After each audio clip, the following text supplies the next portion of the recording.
Please excuse my voice today, viewers. I seem to have a bit of fluff on my clack, but I'll do my best to get through this and give you a good show, as I know how much you look forward to them.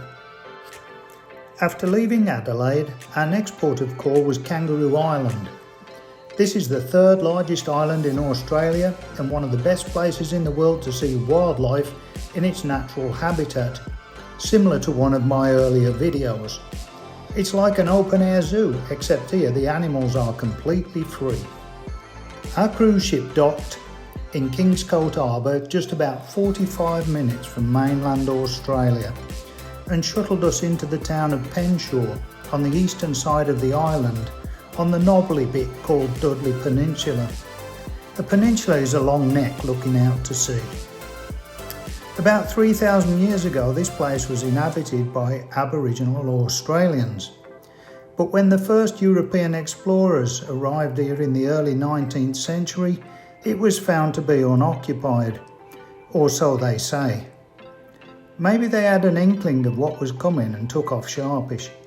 Anyway, it was first settled by Europeans as early as the 1830s.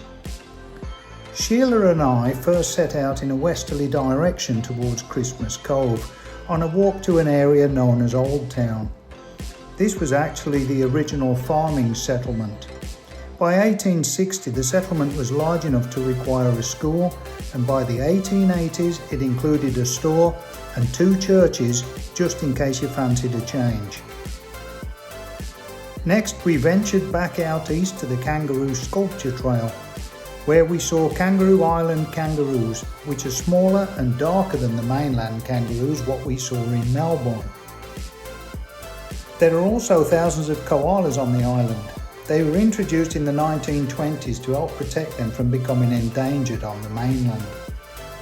There aren't any foxes on Kangaroo Island, and because of this many small animals like Tamar wallabies and echidnas can live safely with fewer predators. As lunchtime arrived, me and Shields headed back out west to the Penneshaw pub for a swifty.